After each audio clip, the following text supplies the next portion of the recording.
Sunnatullah buka majelis zikir pasti dituduh sesat. Kalau nggak dituduh sesat, saya curiga jangan-jangan zikir dia zikir setan. Kenapa?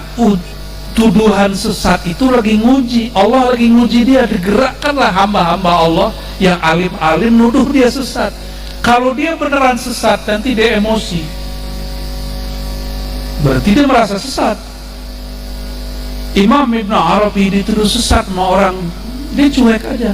Murid-murid lapor, ternyata ada murid tukang adu domba. Ini hati-hati ya. Saya punya guru Pak di Tangerang ya, masih hidup. Kata beliau, ente belum jadi kekasih Allah kalau belum disesatkan oleh orang 12 kampung, katanya. Itu kan bahasa orang nggak punya YouTube. Kalau punya YouTube gimana? Nggak, kalau belum disesatkan 12 channel belum. Jadi lebih menyeramkan orang begitu daripada kuburan. Tapi anehnya orang begitu takut sama kuburan, padahal kita takut sama dia. Serem ya. Gimana hadis tadi? Perumpamaan orang yang zikir dan tidak zikir, satu zikir, satu tidak zikir. Yang zikir hidup, yang tidak zikir mati. Dalam pandangan siapa? Dalam pandangan Allah Subhanahu wa ta'ala. Dan yang kedua, kekasih-kekasih Allah. Makanya banyak aulia-aulia gak berani natap muridnya, gak berani natap orang awam, karena kadang-kadang dia lihat bukan manusia yang lewat.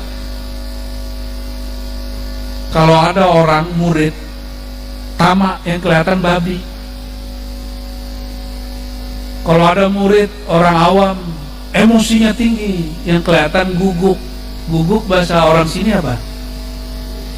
Tuh ya, sebut aja sendiri ya. Yang pemalas tapi banyak makan, namanya apa? Hah? Kucing. Malunya malu-malu kucing. Habis makan lagi ya kan? Habis makan dia makan lagi, tapi malu-malu. Nah, sifat pemalas itu kucing. Kadang-kadang para aulia itu dia melihat di masjid ya, orang sholat tapi batinnya tidak bersama Allah Subhanahu wa ta'ala ya. Saya husnuzon yang hadir malam ini kolbunya hidup dengan zikir. Kenapa? Karena ada majelis Bazul Ashab.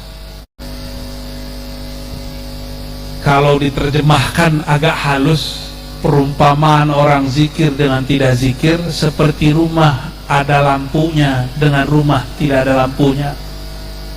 Kata Nabi SAW, "Ij'nawwiru buyutakum bis salati wa tilawatil Quran." Beri cahaya rumahmu dengan solat. Solat isinya zikir dan baca Quran. Imam Ghazali mengatakan apa? Rumah hakiki bukan itu, bukan ini, bukan semen. Rumah hakiki adalah dirimu sendiri. Pasti udah ada yang ke Eropa, lihat mimpi. Di Eropa bangunannya bagus, gereja, tapi sudah jadi museum, nggak ada orang yang masuk. Ada gereja dijual jadi masjid. Jadi yang hilang itu salibnya, bangunannya persis seperti gereja. Kita nggak benci Kristen ya, nggak boleh benci Kristen ya. Kenapa? Dia lahir nggak milih. Orang lahir tuh nggak bisa milih jadi orang Kristen, jadi orang Islam, memang lahirnya begitu. Tapi setelah dia dewasa, dia wajib memilih. Gereja jadi masjid, intinya bukan pada bangunan, tapi pada orang di dalam apa yang dia baca. Ada orang dia pegang Quran, pegang tasbih, bukan yang dia pegang yang penting, tapi isi kolbunya apa. Maka sebenarnya Baitullah hakiki itu bukanlah bangunan, bukan masjid, bukan majelis, tapi Baitullah hakiki adalah kolbu yang berzikir kepada Allah Subhanahu wa ta'ala. Kalau ada cahaya, ini kalau cahaya begini, ini hewan-hewan pada datang nggak? Ya, apa yang biasa datang tuh apa tuh? Kalau ada gula, semut datang nggak? Kalau ada orang zikrullah yang punya kolbu pasti datang. Ini majlis Bazul Ashab, kalau sudah mulai buka, zikir itu harum, zikir itu manis. Kalau sudah mulai dibuka, tercium oleh orang-orang yang punya kolbu, pasti dia datang. Berkatalah Imam Yahya ibn Mu'az Ar-Razi, apa kata beliau? Inna lil walayati raihatan yashummuha ahluha. Sesungguhnya terhadap nur kewalian, nur zikir, nur ma'rifat, nur hakikat, nur tarekat, nur syariat, itu ada aroma harum. Yashummuha ahluha, akan dicium, dicari tempat itu oleh orang yang mengenalnya. Maka saya dengar, saya senang sekali. Ini majelis sudah mulai dibuka, terbuka ya, alhamdulillah. Dan sunnatullah buka majelis zikir pasti dituduh sesat. Kalau nggak dituduh sesat, saya curiga jangan-jangan zikir dia zikir setan. Kenapa?